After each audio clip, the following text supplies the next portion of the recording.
Olá, sejam bem-vindos ao Oráculo Político. Hoje vamos falar do. Hoje é dia 17 de julho, né? Estamos aí na madrugada do dia 17 de julho e vamos falar de algumas reflexões que a gente pode tirar da Copa do Mundo. A Copa do Mundo acabou agora domingo, dia 15, e essa Copa do Mundo, ela mais do que qualquer outra Copa, ela evocou muitas reflexões políticas na sociedade, e muitas reflexões profundas, né? Muitas, como a gente pode dizer, muitas evocações da história, né? Processos de recordações históricas, né? Da situação. A primeira delas que é importante colocar é a questão do Brasil, né? Primeiro vamos falar do Brasil e depois vamos falar da seleção da final, né? Essencialmente, e da seleção que ganhou, que foi a França, né? Ah, mas também falando de futebol, né? Eu acho que isso que é o interessante. Então, vamos lá. A questão do Brasil é o seguinte: o Brasil ele tinha uma seleção com potencial de ganhar a Copa, um potencial real de ganhar essa Copa, né? Mas o que que aconteceu com o Brasil? Aconteceram várias coisas com o Brasil que impediram o Brasil de ganhar essa Copa. O Brasil ele era o favorito a ganhar essa Copa, né? A gente tem que lembrar isso. O Brasil começou a Copa como favorito. Dizia-se muito que o vencedor dessa Copa seria o Brasil. Era uma coisa clara, certa, que isso ocorreria. Ah, mas aí, com os desdobramentos da Copa, a gente começou a se evidenciar vários elementos que começaram a desbancar essa questão do título do Brasil, né? E aí, a gente viu isso logo no primeiro jogo.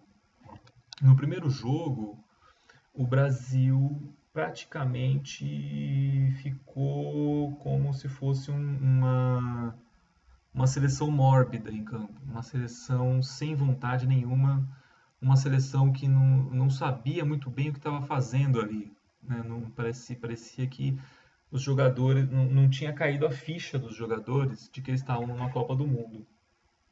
É, E a isso se deve um fator extremamente poderoso, que foi, primeiro, o 7-1, né? O 7-1 da Alemanha sacramentou, né? Fechou uma espécie de sepultura, né? No futebol brasileiro, né? É, e aí esse peso sombrio, né? Desse futebol mórbido e desse futebol que morreu, né, dessa grande era brasileira no futebol que morreu com o 7-1, esse peso veio nos jogadores no primeiro jogo, né?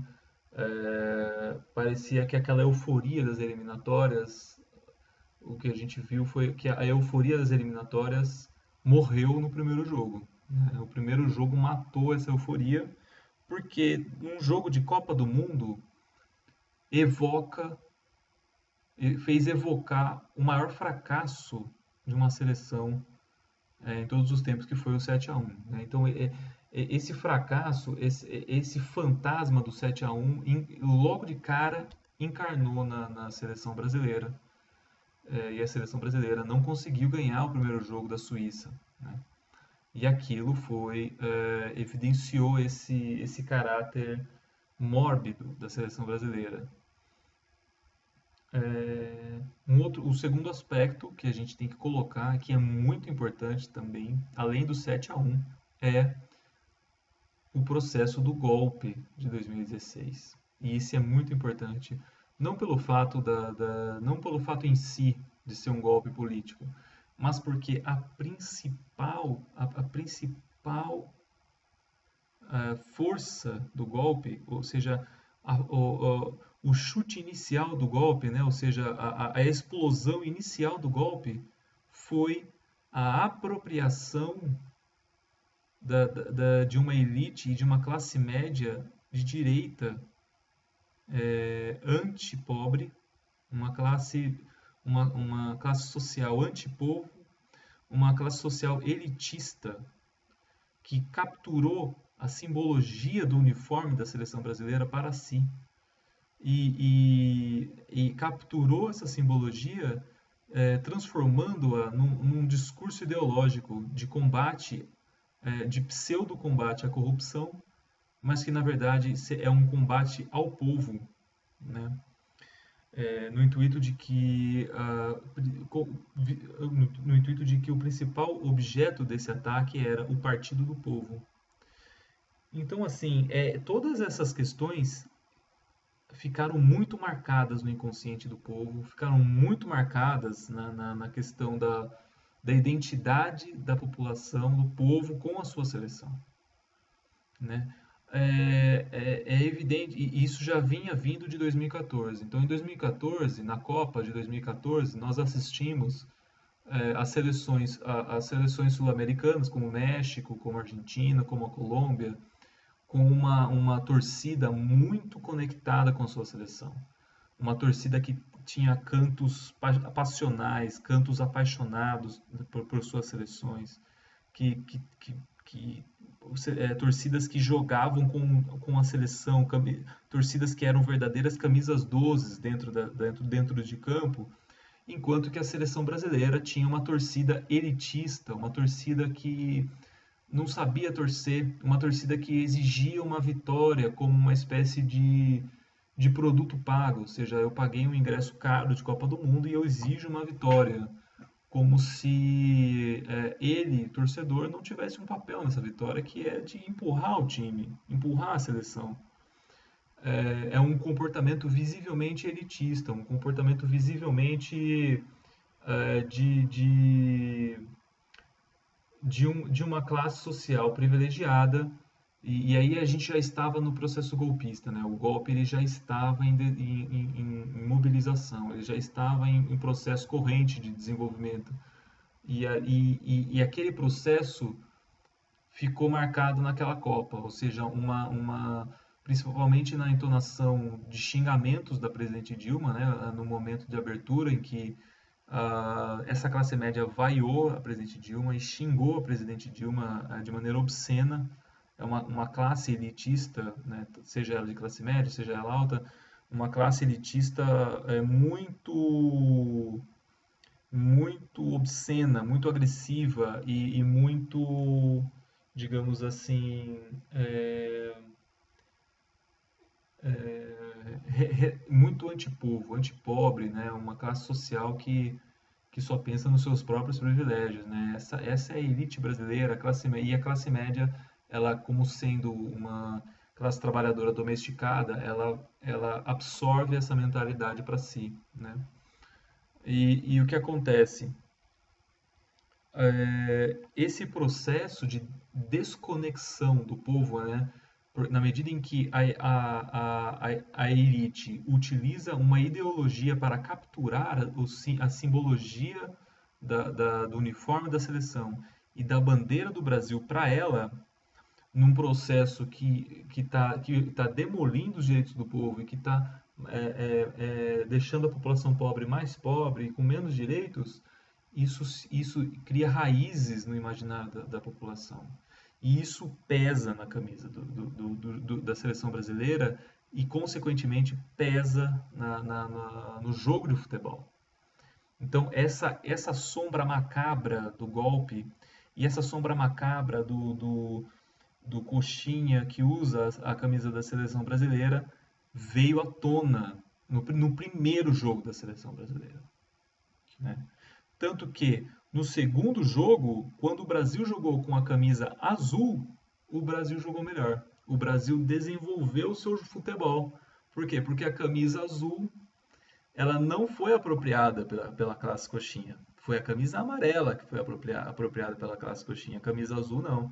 A camisa azul, então, virou. A camisa azul tirou o peso dessa assombração que foi aquelas manifestações de 2015 sobre a camisa da seleção brasileira e, consequentemente, sobre os jogadores, né? Então, no segundo jogo, o Brasil deslanchou.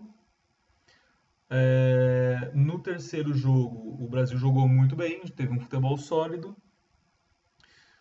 Nas oitavas de final contra o México, foi o melhor jogo do Brasil, foi um jogo perfeito, impecável, no qual o Tite ele foi extremamente importante nesse processo que foi desse jogo contra o México, que foi a aplicação tática que ele vinha fazendo junto ao Corinthians, nos seus momentos de Corinthians, que é o quê? Um sistema defensivo compacto, extremamente eficiente e um contra-ataque rápido, sólido, né, e eficiente também. Ou seja, esse futebol do Tite, essa habilidade do Tite de armar um bote funcionou muito bem contra o México.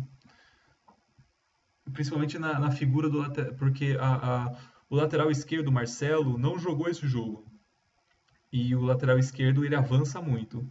Os grandes pontos fracos, o Brasil teve 3 pontos fracos táticos, né? 4, nessa Copa.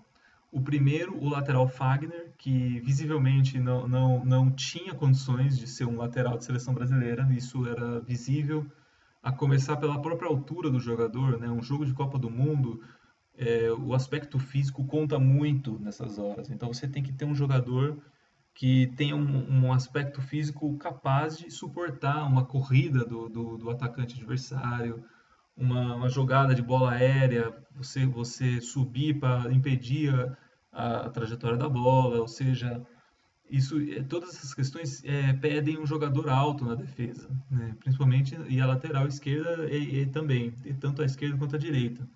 Ou seja, então o Fagner não era um lateral de seleção brasileira, né?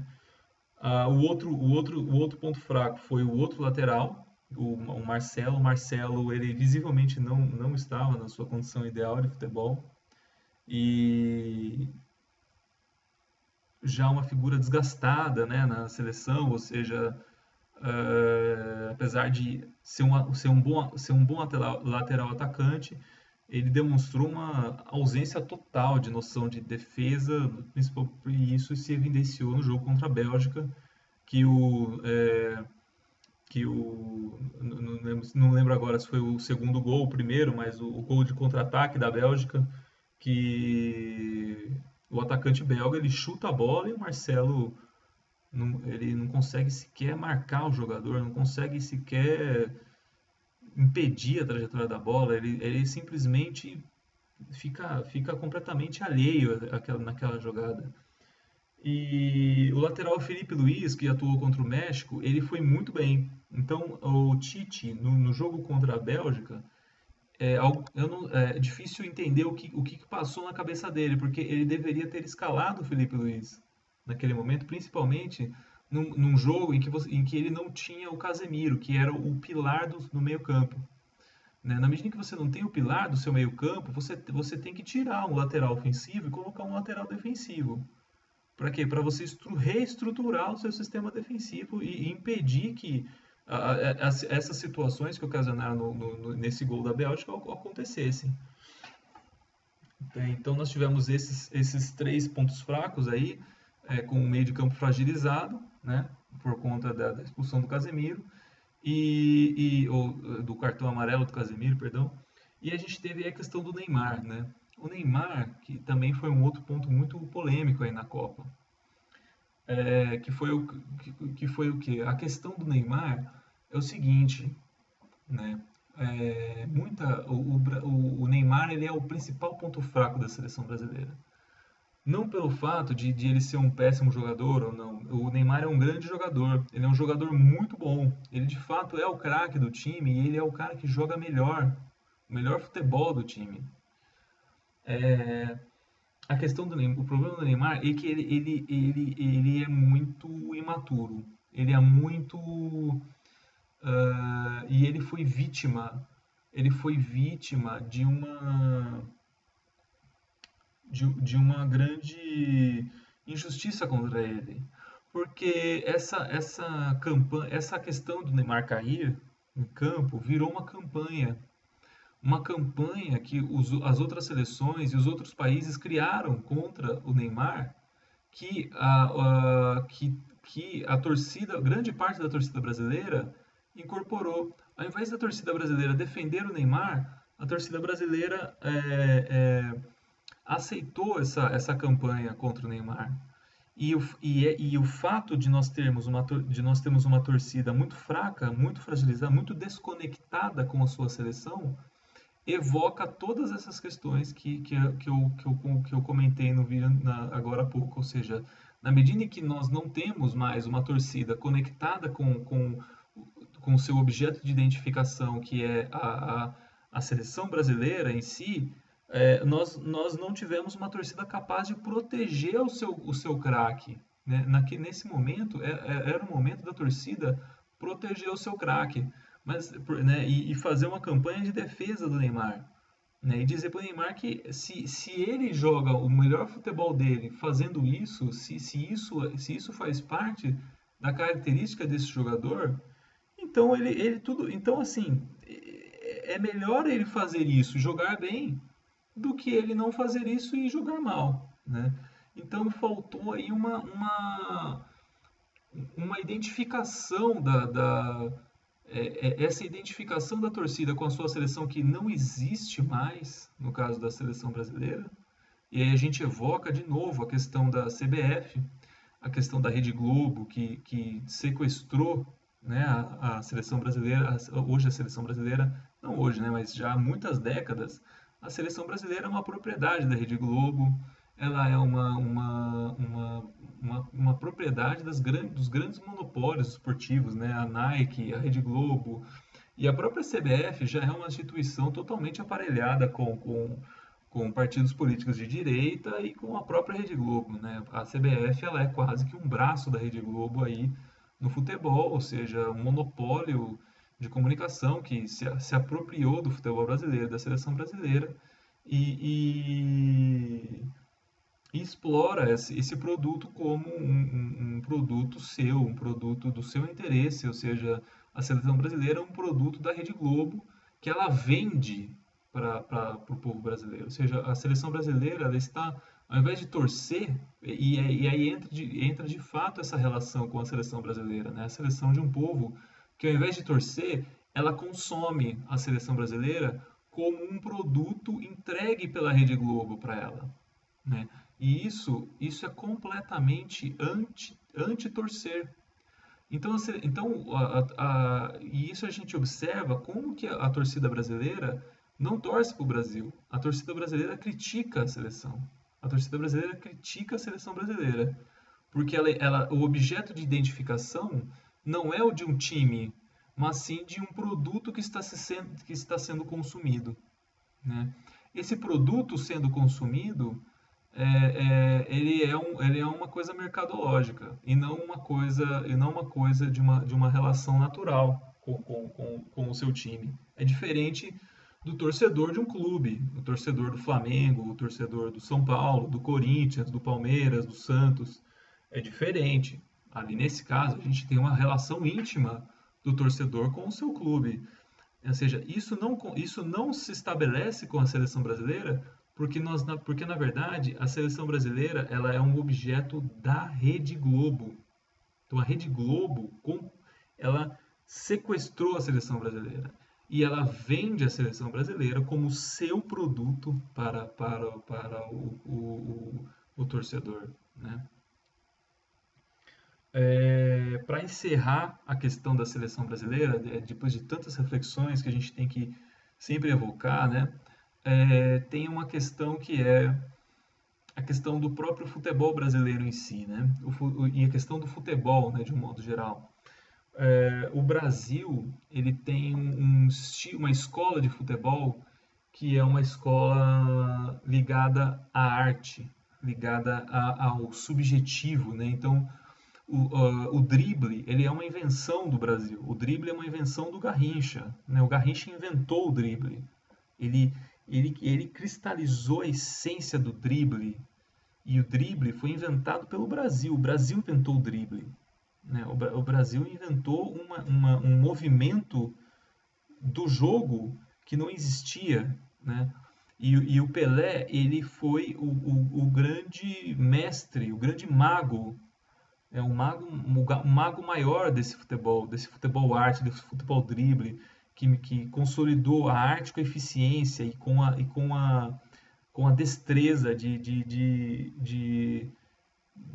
vencer, com a vontade de vencer e com a eficiência de vencer, né? Então o Pelé foi o grande herói do futebol brasileiro. Ele é ainda o grande herói do futebol brasileiro. E o Pelé, o ícone Pelé, ele vai persistir como uma ideia durante muito tempo na seleção brasileira, em figuras aí como Zico, ah, o próprio Rivaldo, o próprio Ronaldinho Gaúcho até chegar no Neymar, né? E que é o quê? É o do jogador ícone, do jogador arte, do jogador que dribla e que carrega esse aspecto subjetivo que faz a diferença do time em campo, né? Isso posteriormente foi para a Argentina é, absorveu esse modelo para si, desenvolveu a sua própria forma de fazer o drible por meio do Maradona. O Maradona ele também foi um grande gênio do futebol, né? Mas é uma invenção brasileira e é a essência da escola brasileira de futebol. A questão é que com o passar das décadas, a própria lógica do mercado modificou a estrutura do futebol. Por quê? Porque dentro do campo, os jogadores eles ficaram mais. A máquina capitalista do mercado fez com que os jogadores ficassem mais fortes, mais velozes, mais rápidos em campo, e o aspecto físico ele se sobrepõe muito mais do que o aspecto subjetivo, individual do artista da bola. Quer dizer, o aspecto físico ele enclausura o futebol arte. E esse futebol tático que nasceu no mundo, né, agora depois da era Messi, esse futebol tático ele é soberano e fundou agora uma espécie de nova ordem no futebol. Então, que a gente observou aí na vitória da Alemanha em 2014 e agora na vitória da França. Mesmo que a França tenha jogadores como Mbappé e Griezmann, o futebol francês nessa Copa ele foi um futebol muito eficiente, muito tático, muito objetivo, né? Ele não foi um futebol arte, ele foi um futebol mais parecido com o da Alemanha em 2014. Né? Um futebol muito econômico na sua estratégia, né? Quer dizer, vou chutar pouco, mas vou chutar certeiro no gol, né? E aí a gente aqui termina o assunto seleção brasileira e vai para o mundo, né? Para os aspectos gerais dessa Copa. Por que que essa Copa foi uma Copa muito política, muito mais que as outras? A Copa no Brasil ela já foi política, já foi uma Copa muito politizada, por conta da questão envolvendo a eleição de Dilma, né? Toda a crise que já estava se instalando no país, a crise econômica e na verdade a crise política já começando no país, né? E então a gente observou isso, uma Copa politizada. Mas essa de 2018 foi ainda mais, por conta até mesmo da questão geopolítica, né? A gente assistiu aí o contexto do Putin, né? E toda essa questão da nova Guerra Fria que nós estamos vivendo, que é uma Guerra Fria comercial. A gente assistiu aí a declaração do Trump de que ele iniciou a sua guerra comercial contra a China, ou seja, então A bem da verdade, nós estamos em guerra, nós vivemos num mundo em guerra hoje, que não é mais uma guerra bélica, mas uma guerra comercial, que também, em certo sentido, é como se nós vivêssemos uma guerra política por outros meios, né? Uma guerra política por meio das regras do comércio, né? É, mas que evidenciou essa tensão entre a Rússia e o Ocidente, né? Por quê? Porque a Rússia ela é o pilar de conexão desse mundo oriental ainda não resolvido pelo Ocidente, pelo imperialismo ocidental, e esse mundo oriental não resolvido e que ainda possui a sua autonomia, tanto no regime chinês, quanto nas questões complexas e controversas do Oriente Médio, passando até pelo desenvolvimento de potências, né? Não potências, grandes potências, mas de grandes centros econômicos contemporâneos no Sudeste Asiático, passando pela questão da Coreia. Nós tivemos antes da Copa um encontro do Trump com o Kim Jong-un, né? Então, ou seja, uma autonomia da região oriental, uma autonomia do Oriente. A gente não pode dizer, existem analistas, inclusive de direita, muito equivocados quando eles polarizam o mundo entre Estados Unidos e China. Não é essa a polarização correta do mundo hoje. O mundo não está numa guerra entre Estados Unidos e China. O mundo ele está numa guerra dos Estados Unidos e consequentemente, das suas colônias, tanto na Europa quanto na América Latina, uma guerra entre os Estados Unidos e esse mundo oriental que os Estados Unidos não consegue controlar, não consegue manipular, né? Então, os Estados Unidos não conseguem manipular o Oriente Médio, eles não conseguem manipular a Ásia como um todo, a China.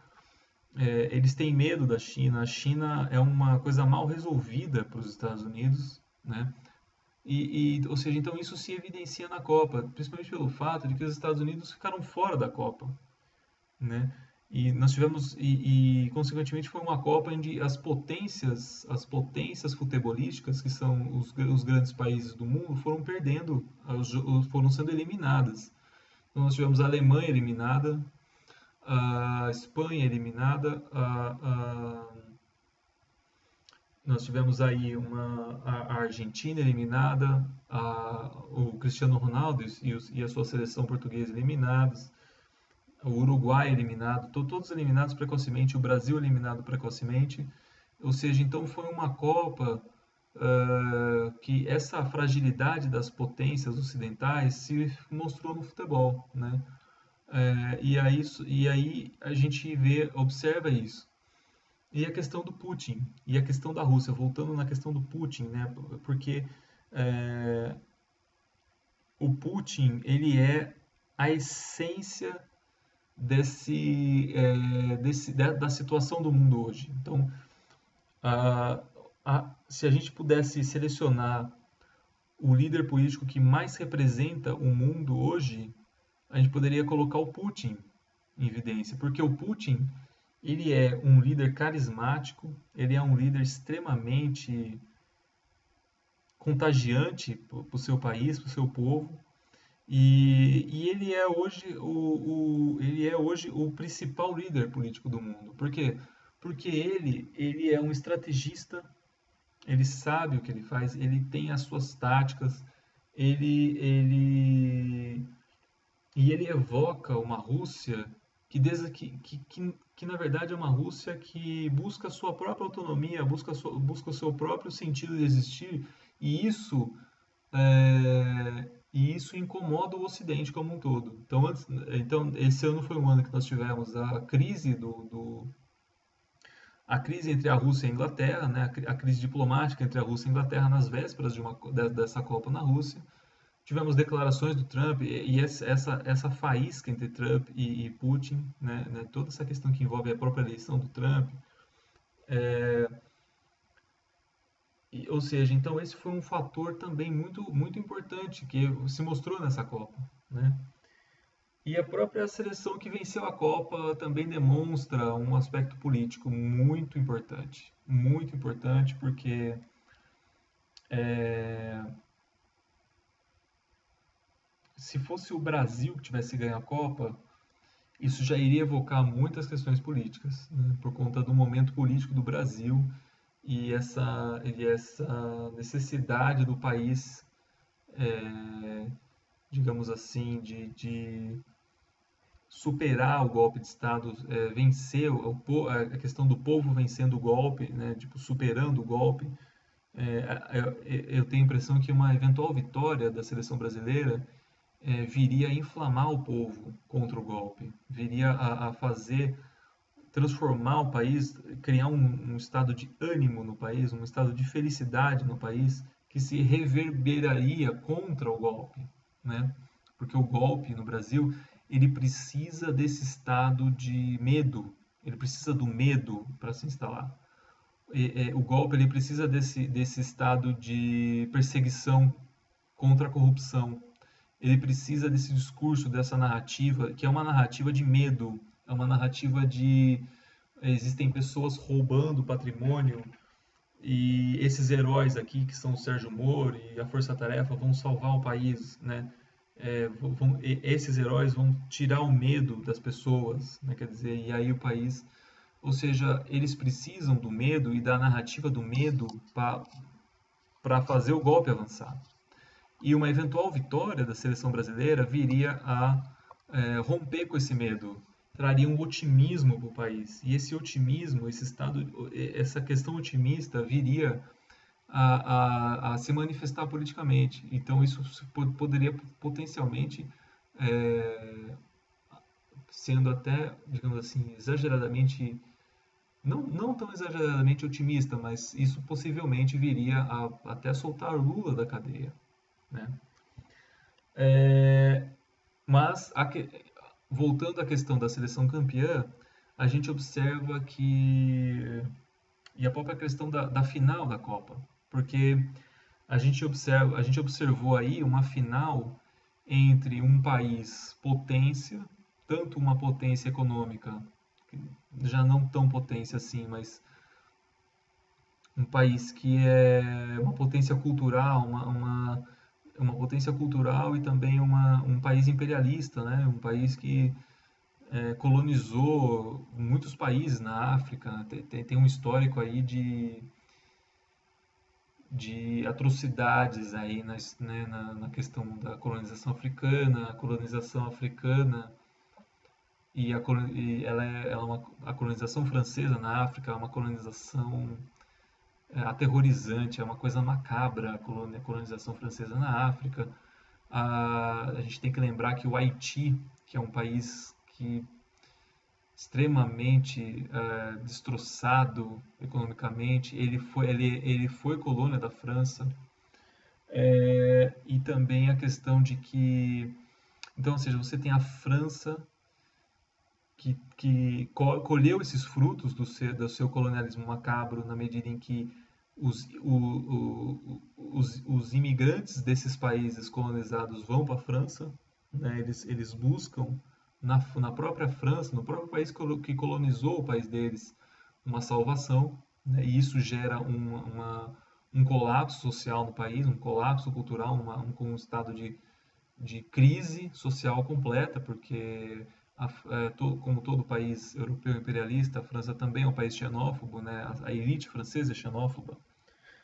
Então a vitória da França faz com que, principalmente a vitória de uma seleção composta por imigrantes, cria uma nova etapa no objeto de identificação do país, né? Ainda que farsesco, ainda que de maneira fantasiosa, né? Porque o país, logicamente que o país não vai deixar de ser xenófobo, a elite francesa não vai deixar de ser xenófoba, mas essa é uma questão que vai maquiar aí essas contradições sociais, nessas contradições étnicas que envolve o país no momento, esse disfarce dessas contradições podem servir politicamente para o país, né, para apaziguar os ânimos do país. A França está vivendo um governo muito instável. O governo Macron é um governo estranho, um governo que não que tem a dificuldade de se legitimar sob o aspecto da sua desenvolvimento de governo. E aí essa vitória vem como um impulso, né, para fazer com que essas questões sejam superadas. E a França, ela é hoje o principal país da União Europeia, no sentido político. É o único país que conseguiu eleger um presidente e esse presidente conseguiu ter um apoio no parlamento e um apoio no Congresso capaz de organizar um governo, né?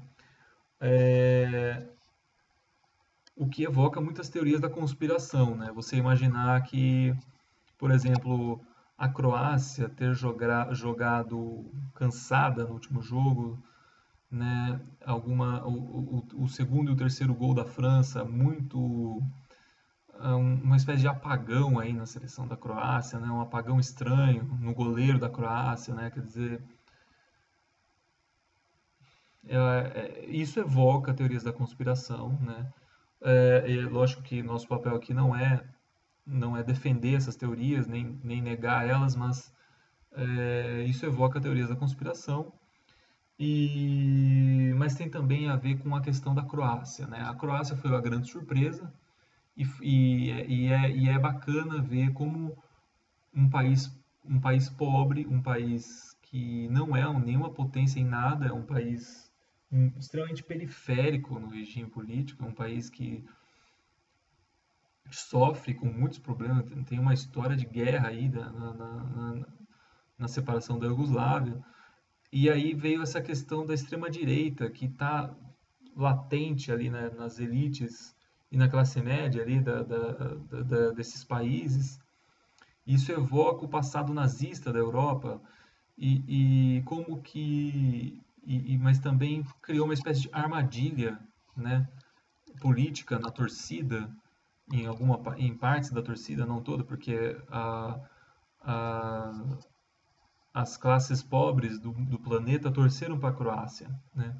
Mas existiam muitos setores da esquerda que torceram para a França por conta dessa polarização entre a ideia de uma França inclusiva, né, uma espécie de inclusão social por meio do futebol, contra uma espécie contra um outro lado que seria um país xenófobo, né, um país que evoca uma espécie de xenofobia, o que é uma grande covardia, uma grande ilusão, porque a Croácia não é um país xenófobo. A Croácia existe aí uma extrema-direita, como tem na Croácia, como tem hoje, né, toda a Europa toda existe também no Brasil, mas que isso não é a manifestação do povo croata, isso não é uma questão da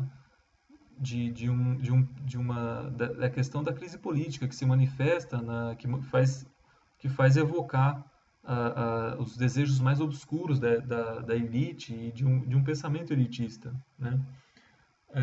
E xenófobo, racista e tudo mais.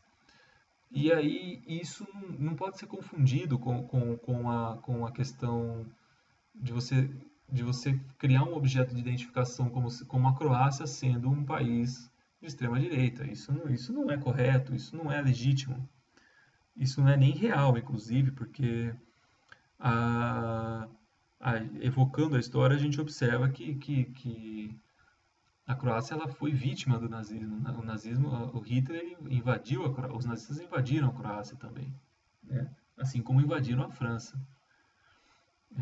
Os nazistas invadiram tanto a Croácia como a França. Então entra a questão, todas essas questões, né, nessa Copa. E eu diria até que entram mais questões. É que como nós não temos mais muito tempo, né, eu acho que aí a gente fica por aqui, né? Até a próxima.